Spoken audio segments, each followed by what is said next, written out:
Gobierno de México.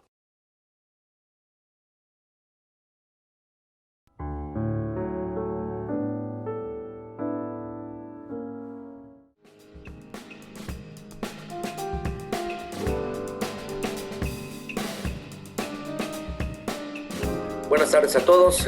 Nuevamente les agradecemos que se hayan conectado a este ciclo de conferencias sobre COVID-19 y el consultorio médico que organiza la Comisión Nacional de Arbitraje Médico. El día de hoy tenemos una sesión por demás interesante, ya que nuestra ponente va a platicar sobre la vacuna contra COVID y cuál es el futuro que se tiene con los diferentes tipos de vacuna que se están produciendo. Y además, ¿cuál es el papel que va a jugar el primer nivel de atención? Para ello, hemos invitado a la doctora Marcela Vélez, quien es médico, tiene un magíster en epidemiología clínica y es doctora en políticas de salud por la Universidad de McMaster. Ella se graduó como doctora en políticas de salud allí en McMaster con una tesis en donde puso en el centro de la discusión los valores en la toma de decisiones de política sobre el financiamiento del sistema de salud en los países de Latinoamérica. Ella ha trabajado 12 años como profesora e investigadora en la Universidad de Antioquia, en Colombia. Tiene experiencia en investigación clínica, en escalas de medición, ha desarrollado guías de práctica clínica, ha realizado trabajos de síntesis de evidencia y sobre deliberaciones de políticas de salud. Actualmente ella es coordinadora de la Unidad de Evidencia y Deliberación para la Toma de Decisiones, la UNED, que se ha dedicado en estos últimos meses a trabajar sobre vacuna COVID-19. Agradecemos a la doctora Marcela Vélez su participación y esperamos que sea del interés de todos ustedes y agradecemos nuevamente que se hayan conectado. Doctora Vélez, le paso a usted el micrófono. Muchas gracias por su participación. Fernando Meneses, por esta invitación, por la presentación. Muy contenta pues de poder hacer esta presentación con todos ustedes. Este es un tema que es un tema actual, que es un tema de gran relevancia para la humanidad en este momento histórico. Y pues bueno, la idea es compartir con ustedes algunas de las preocupaciones, de los desafíos y también de las oportunidades que tenemos con el tema de las vacunas. Sobre todo el tema de las vacunas, porque aunque hay tratamientos también que están siendo probados, de hecho, en la preparación de esta presentación estuve revisando las bases de datos de Clinical Trials y hay 444 tratamientos que están siendo probados y de esos un buen grupo, más de 70 están siendo probados en humanos. Y eso indica pues la importancia tan grande que tiene toda la investigación clínica para tratar de encontrar o un tratamiento que sea efectivo en fases tempranas del COVID-19 o una vacuna que prevenga que las personas se enfermen. Entonces, esta presentación pues trae también como un eslogan y es que necesitamos una vacuna para COVID-19 que sea efectiva, que sea segura, que sea accesible y que esté disponible para todas las personas que la requieran.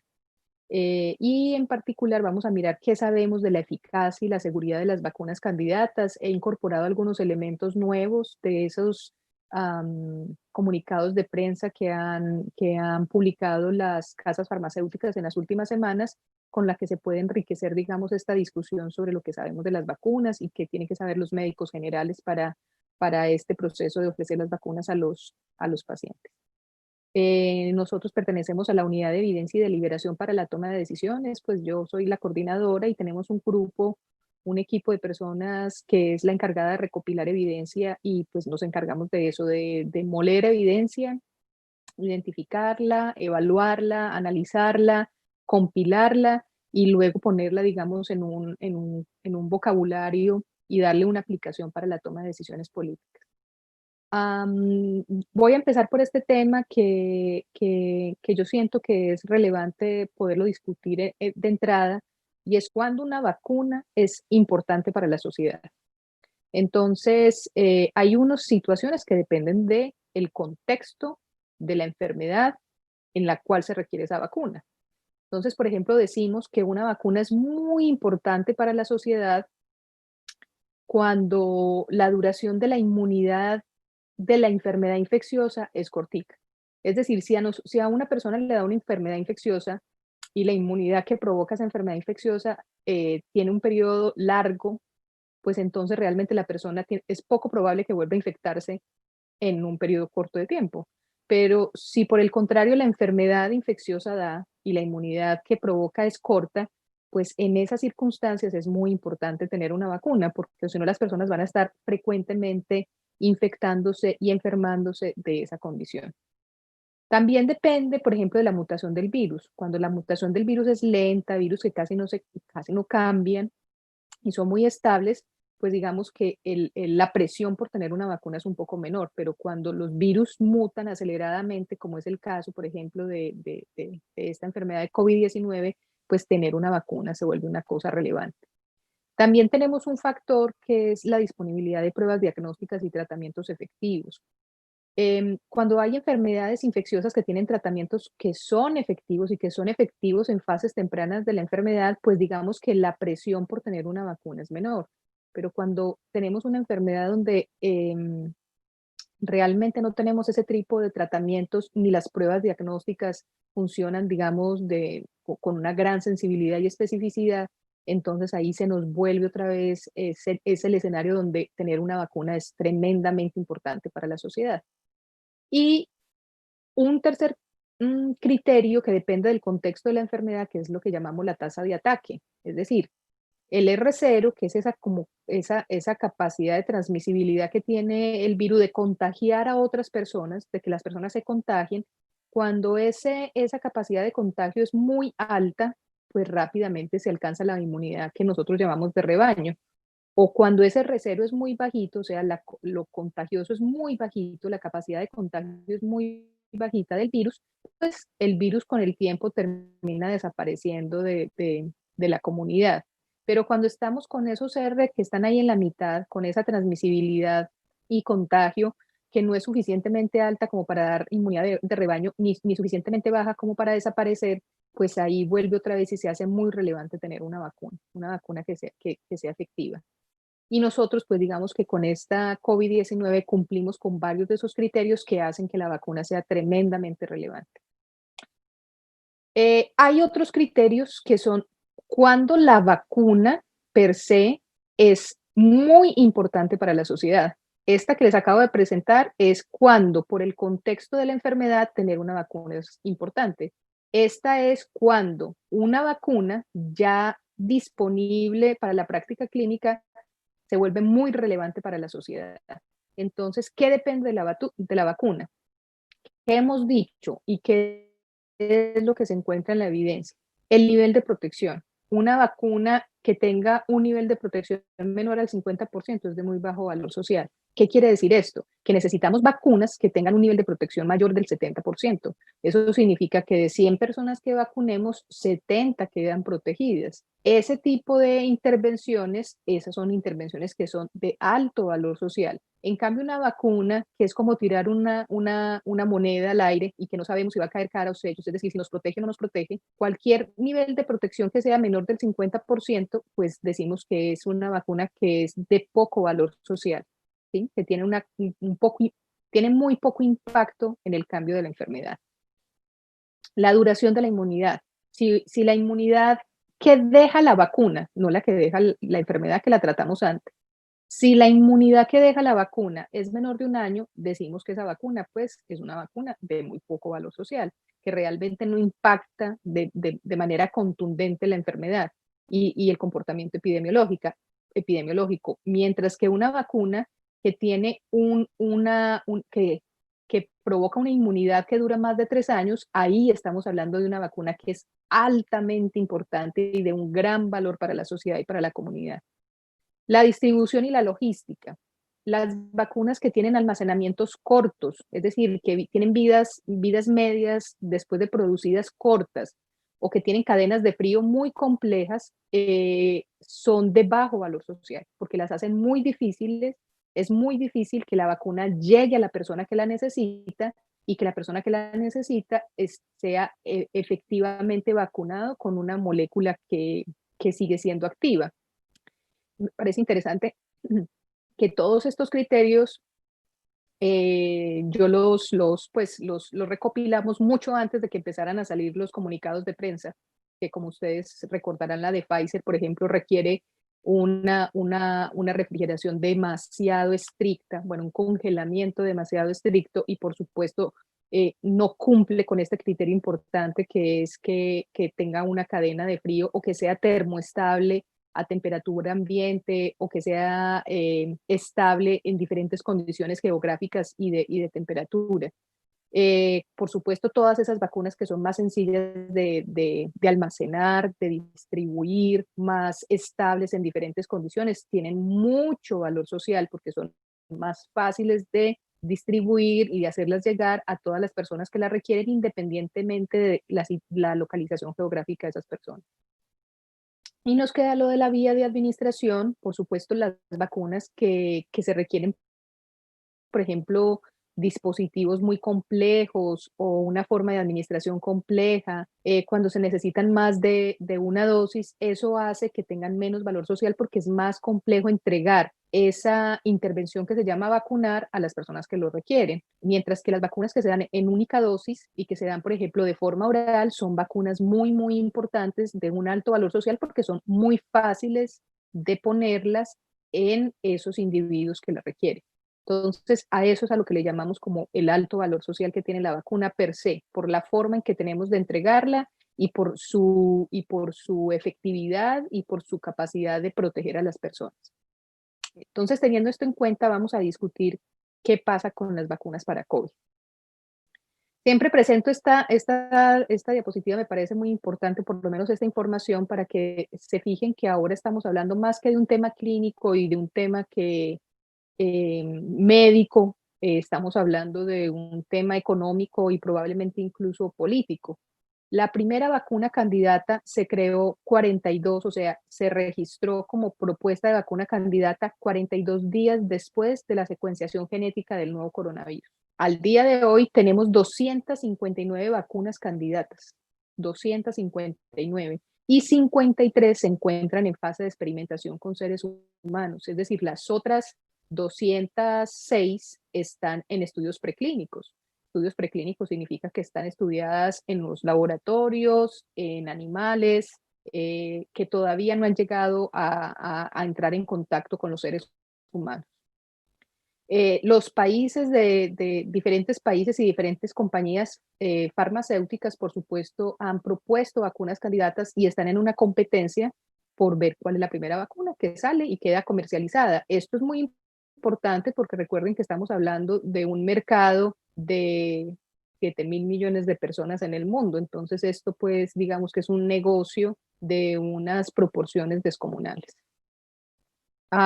Este es lo que yo llamo el hipódromo de las vacunas. Ahí ustedes pueden ver, por ejemplo, las que están en fase preclínica. Recuerden que fase preclínica significa que están siendo estudiadas en los laboratorios o en animalitos, pero todavía no han sido probadas en humanos.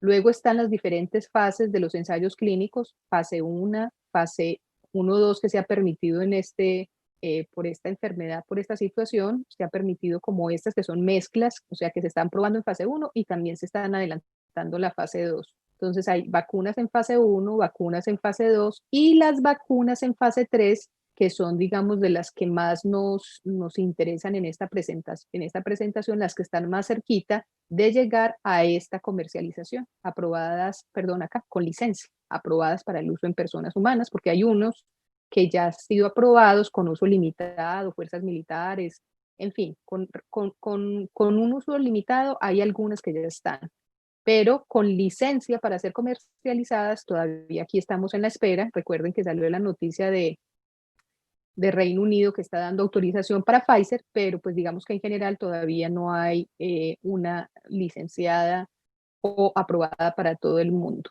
Las vacunas que se están probando son de ARN, de ADN, de vector viral no replicativo, de vector viral replicativo, de virus vivo inactivo, de virus vivo atenuado, subunidades proteicas y otras partículas que son similares a virus. Es decir, una diversidad en las propuestas desde el punto de vista como de la tecnología con la que se hacen las vacunas muy diferentes y que pues también traen sus propios cuestionamientos. Este es un resumen de las que están en fase 1, en fase 2, en fase 3 y de las que están más adelantadas. Aquí yo tengo 8, pero realmente ya estamos en 15 vacunas que están en fase 3.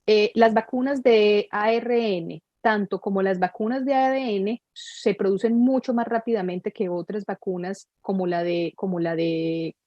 replicativas, ¿sí?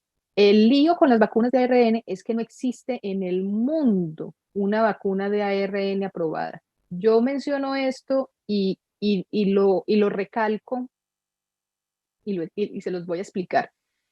Mientras que tenemos vacunas, por ejemplo, de virus vivo atenuado o de estas listas, por ejemplo, tenemos de virus vivo inactivo, incluso de vector viral, no tenemos vacunas ni para animales ni para humanos que hayan sido producidas, que se estén utilizando con una perspectiva de ARN.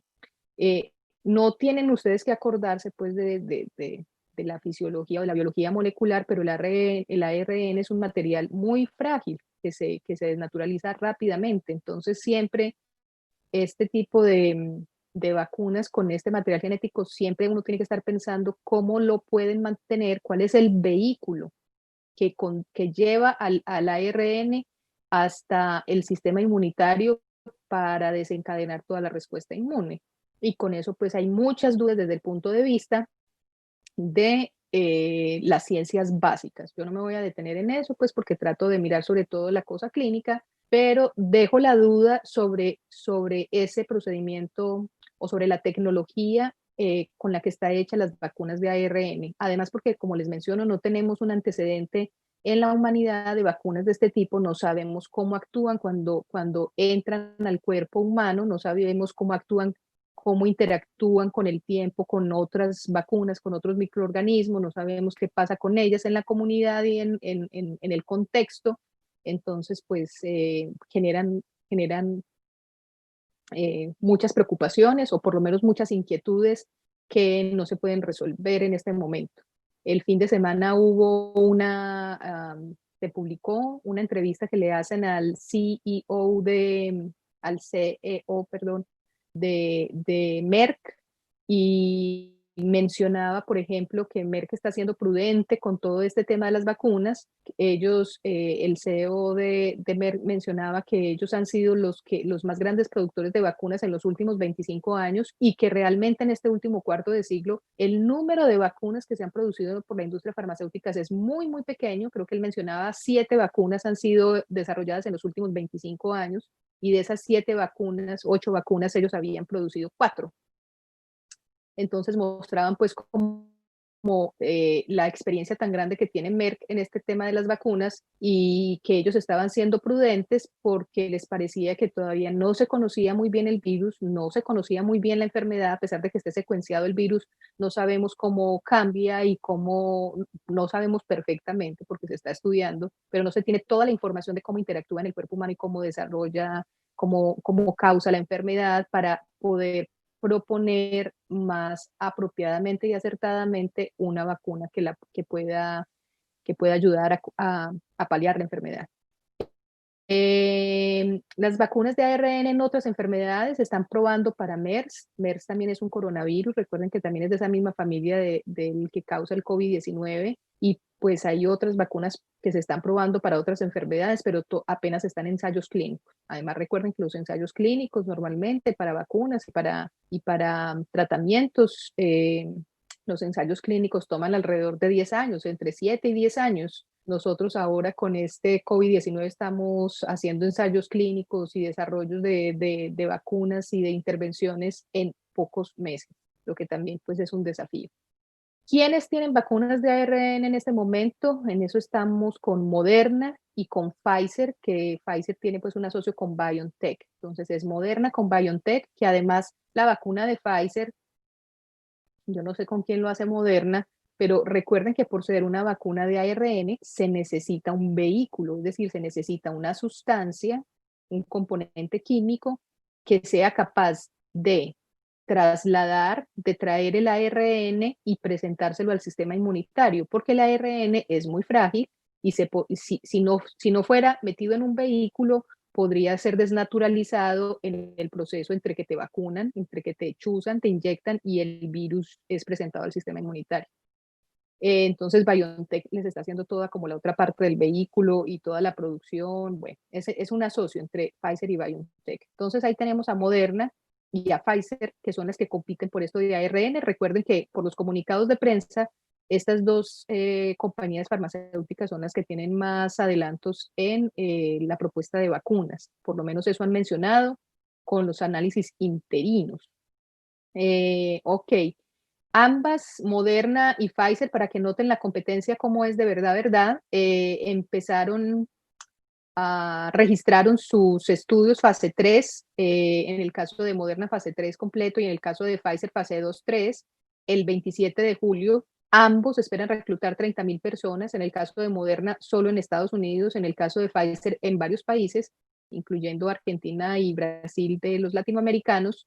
En los estudios fase 1 que ellos reportaron, que además es lo único que está reportado como tal, encontraron pues que sí, que generaban una respuesta inmune. Lo que han salido en los análisis interinos son análisis intermedios, son análisis que se hacen antes de que se termine de reclutar todos los participantes que el estudio dijo que iba a reclutar y antes de completar todo el periodo de la intervención y del seguimiento. En el caso de Pfizer, que fue la que primero sacó comunicado de prensa, ellos hicieron un análisis intermedio con 94, o sea, ellos están casi con el número de los 30,000 pacientes ya enrolados en la investigación. Pero además, en los ensayos clínicos, además del número de personas que se reclutan, también se necesita identificar un número que se define en el protocolo de personas a las que tendrían que identificarse como que les dio la enfermedad, que les dio COVID, para poder identificar si la vacuna es más efectiva que el placebo. Esa población, en el caso de la vacuna de Pfizer, es 164, son 154, perdón, son 154 casos los que ellos piensan detectar. Y hicieron un análisis interino con 94. Eso significa que ellos más o menos han encontrado hasta ese momento, con esos resultados intermedios, un poco más del 60% de todos los desenlaces que van a estudiar. Nosotros los epidemiólogos clínicos somos muy juiciosos en eso porque los análisis intermedios sirven para darte una idea de si la intervención está funcionando o si la intervención es muy peligrosa y es mejor detenerla porque resulta que está causando más muertes o más problemas que no darla. Pero los análisis intermedios no son con lo que se toman decisiones de aprobar el uso de una intervención masiva para la población. Se tiene que esperar a que estén los resultados finales completos y que además estén publicados en una revista y evaluado por pares, ¿sí? Eso es muy importante para el proceso de aprobación. Es decir, no basta con que estén haciendo los análisis de esos 94 personas, lo importante es que lo hagan con las 154 que ellos dijeron en el protocolo que tenían que identificar para cerciorarse de que la intervención era efectiva. Esta comunicación de prensa de Pfizer, además de que, como les digo, no es con la totalidad de los participantes ni con la totalidad de los desenlaces que tienen en el protocolo, también hay que considerar el que está evaluando Pfizer ahí. Entonces, Pfizer lo que hace en su estudio es decir, los vamos a vacunar y el desenlace que yo voy a estudiar es si a los 7 días después de haberles aplicado la segunda dosis de la vacuna, las personas se han enfermado o no de COVID, ¿sí? O sea, el periodo de seguimiento después de la segunda dosis de la vacuna es de 7 días y ese es el desenlace. ¿Qué quiere decir esto? Que en ese comunicado de prensa no es un artículo científico con la información completa y un artículo publicado en una revista evaluado por pares, es un comunicado de prensa. En ese comunicado de prensa lo único que podemos decir es que con un análisis intermedio, no de todos los participantes, Pfizer asegura que su vacuna es superior en efectividad al 90% para proteger a las personas de enfermarse de COVID una semana después de haberse recibido la segunda dosis de su vacuna. Es decir, Pfizer no puede garantizar si la vacuna te protege contra COVID 3 semanas, un mes, 2 meses, 4 años, 6 años. Eso no lo sabemos porque el periodo de seguimiento, por haber acortado estos ensayos clínicos, es muy chiquito. O sea, la vacuna solo podemos decir con datos no finales, sino intermedios, que te protege una semana de que te dé COVID. Eso es todo lo que se puede decir con la información existente.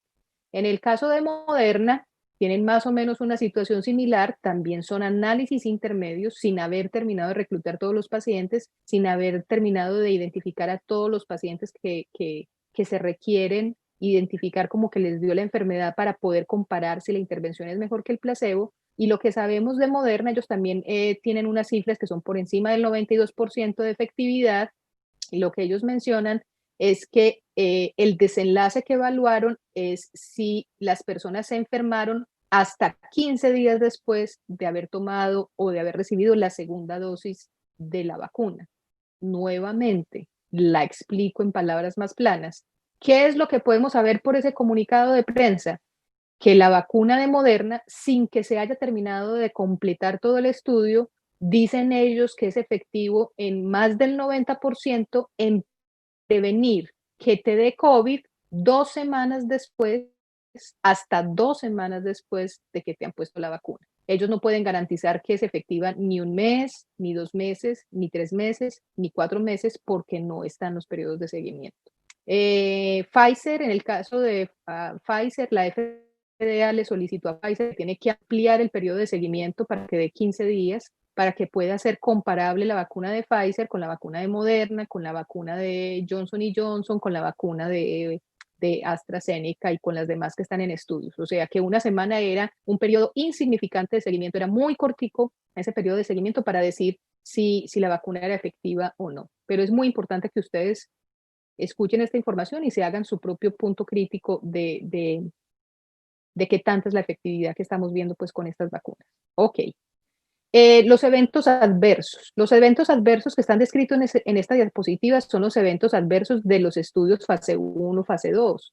No todavía el reporte de eventos adversos del estudio fase 3, que es el que salió en los comunicados de prensa, que tiene a estas 30.000 personas. Eso todavía no está. Esa información todavía no la tenemos. Y es una información extremadamente importante. ¿Qué vamos a poder ver con estos eventos adversos?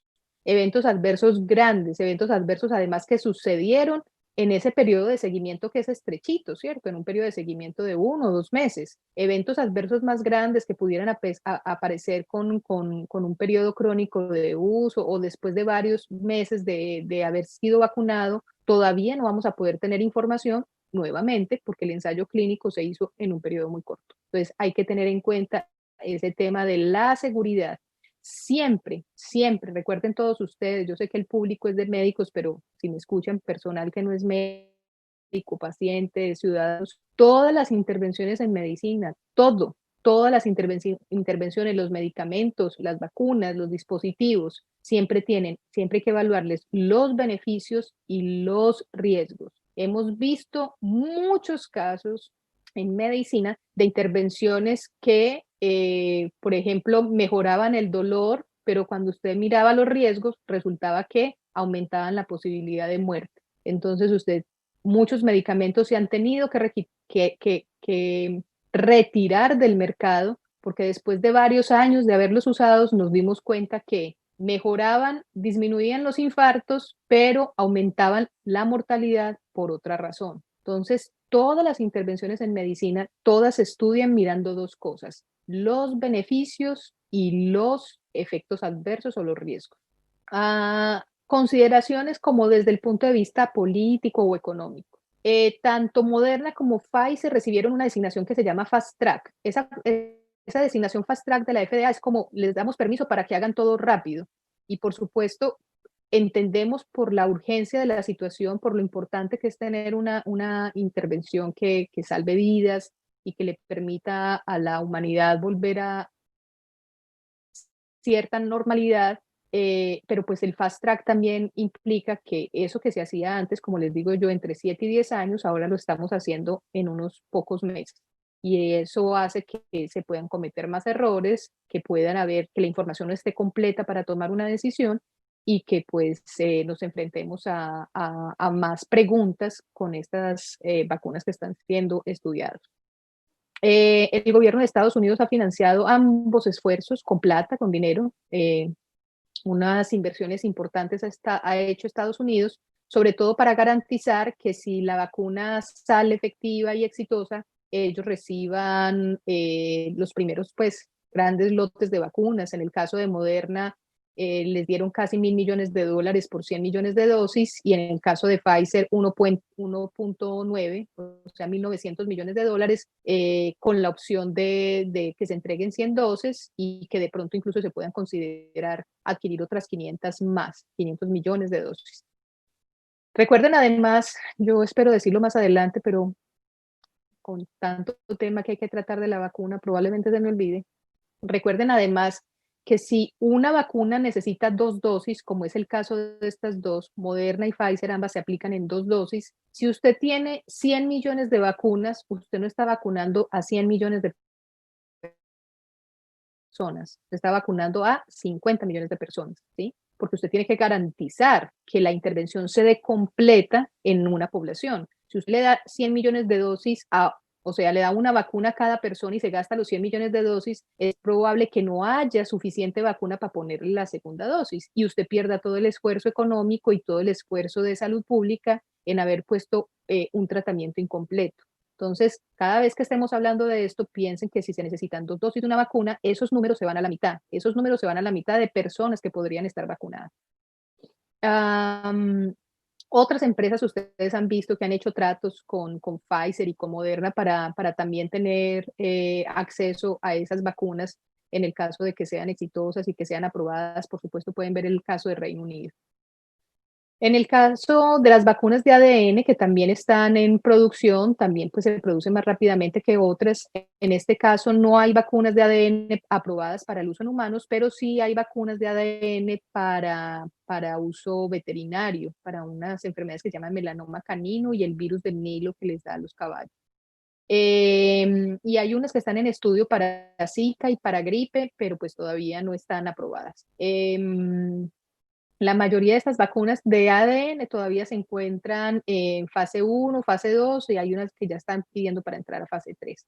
Luego tenemos las vacunas de vector viral. Aquí también hay un grupo importante para estas enfermedades de COVID. Las vacunas de vector viral lo que hacen es que usan un virus que ya conoce el sistema inmunitario y dentro va el material genético de este virus SARS-CoV, que es el de COVID. Entonces, la idea es que un virus ya conocido por el sistema inmunitario le presente al sistema inmune este nuevo virus. Así es que se hacen pues más o menos las vacunas de vector viral.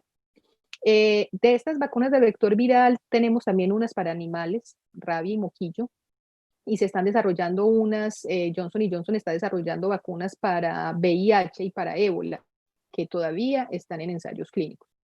Pero aquí hay otro grupo importante, las que se están desarrollando para COVID, están las de Johnson Johnson, CanSino, la Universidad de Oxford con AstraZeneca y la de Gamaleya, que es la vacuna rusa que ellos denominaron como Sputnik 5. Entonces, estas son importantes de las que están en fase 3, ¿sí? Las de Johnson Johnson, CanSino y AstraZeneca y Gamaleya. Se las voy a explicar una por una. La vacuna de Oxford y de AstraZeneca también tienen un asocio interesante con una compañía productora en India. Ustedes saben que los indios son grandes productores de medicamentos y de vacunas, productores, digo, en las fábricas, productores importantes de esta tecnología. Esto es un gran consorcio entre ellos. Ellos empezaron la fase 2-3 en mayo. También planean reclutar 30.000 personas en diversos países.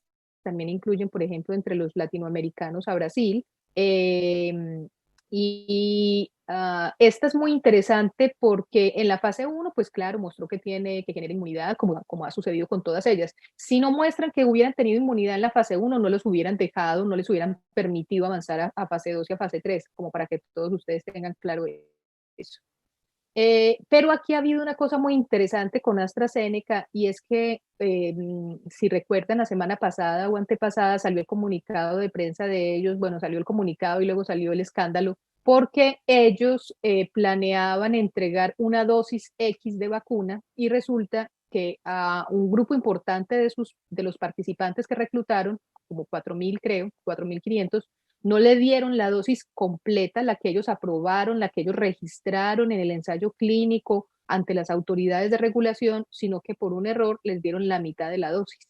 Y resulta que luego cuando abren los datos, como hicieron los anteriores, recuerden que se llaman análisis intermedios, no esperan a que terminen reclutar a todos los pacientes, sino que le hacen un análisis con lo que llevan, hicieron el análisis general y se dieron cuenta que la efectividad de la vacuna era de alrededor del 70%. Ustedes podrían decir, o se puede ver evidentemente, que es inferior a la de Moderna y a la de Pfizer. Pero en este caso de Oxford, cuando se dieron cuenta del error, compararon y a las personas con las que se equivocaron en las dosis, que no le dieron la dosis completa, sino la mitad, a esas personas les fue mejor y tuvieron una efectividad de la vacuna superior al 90%, mientras que la efectividad de las personas a las que les dieron la dosis completa, que fue lo que ellos registraron, tuvieron una efectividad menor en la protección de la vacuna. Aquí el debate no es por qué con una dosis más bajita se tiene mejor resultado, porque pues ustedes saben que esa relación tan especial que existe con el sistema inmunitario es como una relación perfecta que hace que que se despierte una respuesta inmune en el cuerpo. Pues claro, depende de muchas cosas, depende de qué es lo que uno le presenta del microorganismo al sistema inmunitario y depende de qué volumen de esa presentación uno le hace como para que el sistema inmunitario sea capaz de prender las alertas. Entonces, lo interesante no está ahí, lo interesante es que de las carreras no queda sino el cansancio, que probablemente por esos procesos acelerados, fast track de tener la vacuna, tuvieron un error importantísimo y es que les dieron una dosis errada de vacunas a un jurgo de participantes. Que hayan identificado que era mejor haberse equivocado, eso es un hallazgo accidental que afortunadamente no fue un problema grave de seguridad, pero lo que implica y lo que han estado diciendo Oxford con AstraZeneca es que probablemente van a tener que, probablemente no, parece que lo apropiado aquí es que vuelvan a empezar el ensayo clínico. Y parece que lo van a empezar de nuevo usando la mitad de la dosis, que fue con la que se encontraron accidentalmente que tenían una mejor efectividad de la vacuna. Pero quiero que se fijen lo importante que es esto, porque de estas carreras, miren los errores que se pueden cometer. Los eventos adversos que se demostraron en la fase 1, pues son también los eventos adversos menores, como los que estábamos viendo con estas otras de ARN, pero pues no me parecen a mí insignificantes. Recuerde que estos son eventos adversos de los estudios fase 1, fase 2, porque los eventos adversos de los estudios fase 3 todavía no han salido. Los estudios fase 3 son los estudios grandes con los que tomamos decisiones de si las cosas se aprueban o no.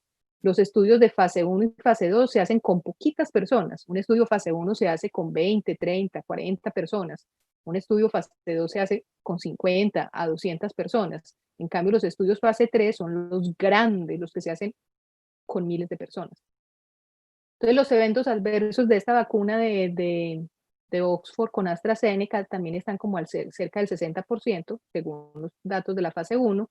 Eventos adversos, pues, menores, fatiga, cefalea, que son los más comunes en aparecer. Hubo un par de reportes de un evento adverso grave que se llama mielitis transversa. La mielitis transversa a veces da, por supuesto, cuando el cuerpo se expone a virus, es una complicación que se puede dar de las enfermedades virales, la mielitis transversa.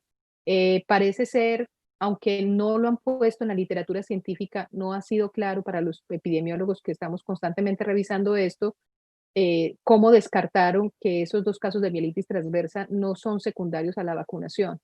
Eso también es importante que ustedes lo sepan. Cuando uno hace ensayos clínicos, todo lo que le pase a los pacientes, todo lo que les ocurra, todo se registra como un evento adverso.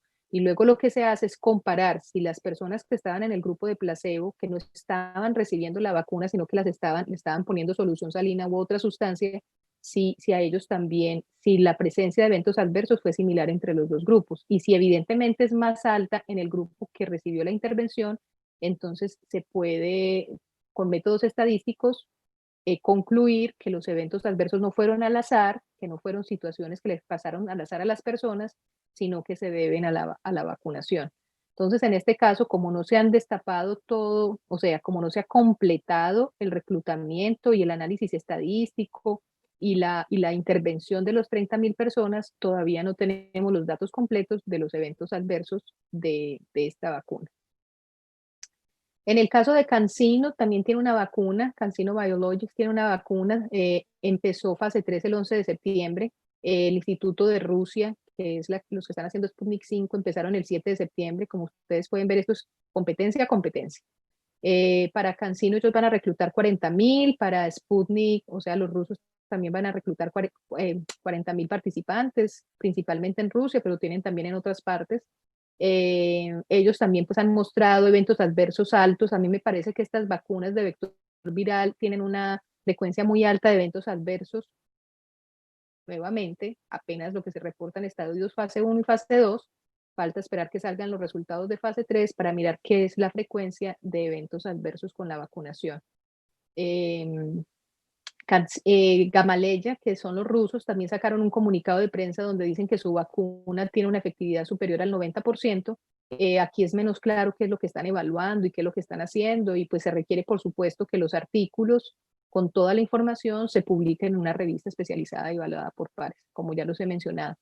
Y luego está Johnson Johnson, que también empezó fase 2-3 el 5 de septiembre. Johnson Johnson todavía no ha sacado comunicado de prensa, pues porque aquí todos están en esa carrera desesperada por ganarse a los inversionistas. Esa es mi visión de esta situación. Esos comunicados de prensa no son para informar sobre a la comunidad científica o a los médicos sobre la efectividad y la seguridad de estas intervenciones. Están hechos para captar inversionistas, para captar recursos, para decir, vea, inviertan en nosotros, que nosotros vamos a ser los primeros en tener una vacuna y esto va a ser un súper negocio. Entonces, importante pues para considerar. Johnson Johnson espera reclutar 60.000 personas. Yo puse aquí que no ha iniciado reclutamiento, pero porque cuando hice la primera vez esto era septiembre, pero ellos por supuesto ya están en reclutamiento. Y hay varios países, incluso latinoamericanos, que en los que se está también reclutando pacientes para este estudio. Yo siento que eso es importante porque la enfermedad ha mostrado ciertas diferencias en ciertos grupos étnicos. Entonces es importante que en la prueba de la vacuna haya representación de población latina, de población indígena, de población negra, de población latina, que nos dé una idea de cómo se comportaría la vacuna cuando nos vacunen a nosotros, ¿sí? No nos comportamos igualitos a los blancos, a los caucásicos, pues, de los países del norte, y eso hay que considerar. Y estamos pues pendientes de ellos a ver con qué resultado sale. Nuevamente, aquí también Estados Unidos ha financiado pues económicamente tanto a la vacuna de Oxford con AstraZeneca como a la de Johnson Johnson. También pues ha financiado a través de una cosa que se llama el BARDA, y también pues como en contraprestación pidiendo que les entreguen 400.000 dosis o un número similar. Y también han tenido el fast track, es decir, también esa aprobación para que lo hagan rápido, que lo hagan en periodo más corto. En el caso de Gamaleya, pues Rusia ha dicho que ellos... bueno, acá es interesante porque todas estas compañías han asegurado que podían empezar la producción de las vacunas a finales de este año. Yo creo que no lo mostré en las diapositivas anteriores, pero eso ha sido lo mismo también para Moderna y Pfizer. Ellos estaban proponiendo que iban a tener una gran producción a final del año. No lo tengo acá, pero ahora hace un par de horas miré el comunicado de Pfizer y estaba diciendo que no, que ellos realmente no pueden producir todas las vacunas que ellos dijeron que podían producir antes de finalizar este año. Entonces, pues para mí es parte de la desinformación y de la ilusión que le ponen en la población con cosas que todavía es difícil de prever, que se van a completar y se van a tener listas. Vacunas de virus inactivo, bueno, en esta tenemos, de esas sí tenemos antecedentes en el arsenal terapéutico de los médicos. Tenemos las vacunas de influenza que son producidas así con virus vivo inactivo. En fase 3 de este tipo, con este tipo de tecnologías tenemos las de Sinovac y Sinopharm. Estas compañías, Sinovac empezó fase 3 el 27 de julio. La población que esperan reclutar son un poco menos de 9.000 personas en Brasil y ellos pues están en desarrollos. Y Sinopharm es una empresa pública de China que tiene 2 vacunas muy avanzadas en fase 3. Una vacuna con el Instituto de Wuhan y una vacuna, que es esta otra, con el Instituto de Beijing. En ambas, en esta esperan reclutar 45.000 personas y tienen pues como una alianza para reclutarlas en diferentes países, Emiratos Árabes, Jordania, Bahrein, pero acá con la de Beijing también pues se esperan reclutar otros 15.000. Entonces están probando ambas vacunas que ya están muy adelantadas. Tampoco todavía tenemos pues información de cómo les está yendo a ellos. Los eventos adversos menos que los que se han reportado, por ejemplo, con los de vector viral. Sinovac está construyendo instalaciones para producir las vacunas. Sinopharm también, por ejemplo, está diciendo que ellos pueden tener lista la vacuna para uso público a finales de años. Todas salieron con esa carreta, todas salieron con la carreta de que ellos podían tener una vacuna lista para final de año y tener, no sé, 100 millones de dosis, pero pues, y por ahora solamente tenemos análisis intermedio, y Pfizer, pues, que es la que está más presionando para ser primera ahí dentro de las de aprobación, con información incompleta. Y de virus vivo atenuado, hay 4 vacunas que están en desarrollo, pero todas en fases preclínicas, o sea, no han llegado todavía a humanos. Estas vacunas de virus atenuado son las que nosotros conocemos. De estas sí tenemos mucha experiencia, porque estas son las vacunas de varicela, de sarampión, de paperas, de rubeolas, que son vacunas tremendamente efectivas, altamente seguras, pero pues para producir vacunas de este tipo hay muchas limitaciones técnicas porque se demoran mucho tiempo, y pues como les digo, hay 4, pero están todavía en estados preclínicos. También pues tenemos vacunas basadas en proteínas, entonces están haciendo un estudio para mirar cómo funciona esta vacuna. Ok, entonces pues hay varias vacunas que están siendo autorizadas para uso temprano de emergencia, pero eso no quiere decir que ellas sean para el uso en el mercado, ¿cierto? Para el uso amplio, masivo en la población. La que está más adelante en eso parece ser Pfizer. Sin embargo, pues hay varias vacunas que están ahí presionando pues por tener esa aprobación y por estar en la punta. Y como les digo, esto es como una rivalidad no solamente política entre países, si es Estados Unidos, si es Inglaterra, si es China, si es Rusia, sino además es una rivalidad por hacerse a un mercado muy grande en términos de recursos económicos. Hay una iniciativa que se llama COVAX y Gavi, pues que es, digamos, financiada principalmente por Gavi, la Alianza para la Vacuna, que está tratando como de que países de bajos y medianos ingresos tengan un sistema de adquisición de vacunas subsidiadas o a bajos precios, como para que haya una distribución equitativa de la vacuna en diferentes países del mundo. Sin embargo, pues ya aquí los puntos críticos que yo quiero discutir es que, bueno, las que nos han venido a visitar acá, pero han visitado también a Latinoamérica en diferentes partes, lo importante acá es que lo que hemos mencionado es que son muchas las personas que requieren ser vacunadas y la capacidad de producción de la industria farmacéutica es limitada. Entonces, cuando se tenga una vacuna efectiva y segura, demostrada con datos, es probable que una sola empresa farmacéutica no sea capaz de producir todas las vacunas que se requieren para vacunar a toda la gente que se necesita. Entonces ha habido todo un movimiento internacional por decir que debería facilitarse la información de la vacuna y que todos los países que tienen capacidad de producción la puedan producir para entregarla a sus ciudadanos y para lograr, pues digamos, contrarrestar el efecto de esta pandemia. Todo ello tiene sentido si y solo si las empresas farmacéuticas y los investigadores de estos ensayos clínicos son capaces de confirmar que esas vacunas son efectivas y seguras. Ese es un tema importantísimo antes de movernos a pensar cómo distribuimos.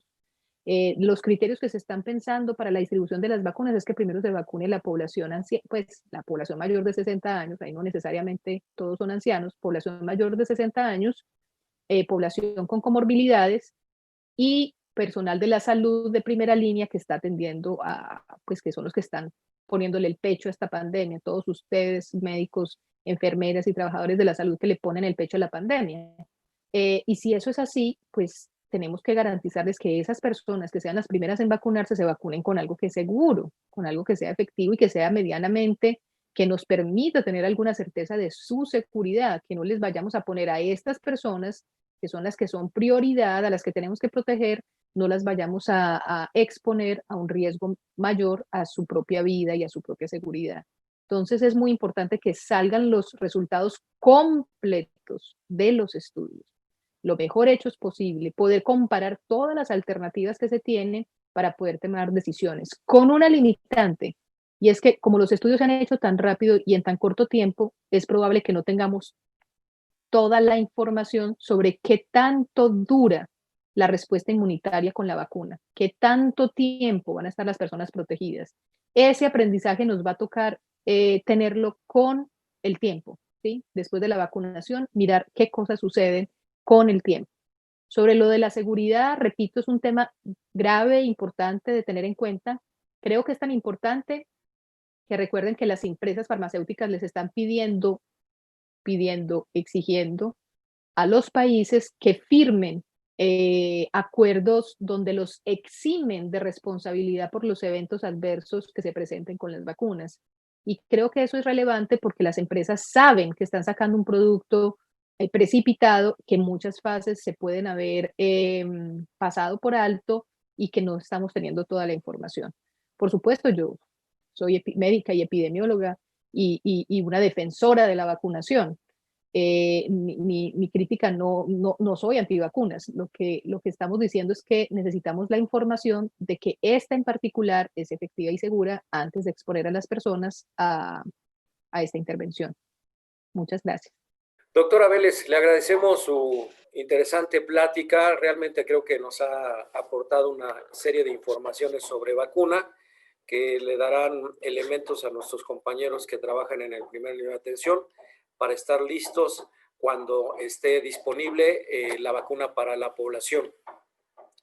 A todos ustedes los seguimos invitando a que nos sigan en las conferencias sobre COVID-19, consultorio médico, todos los martes a las 3 de la tarde.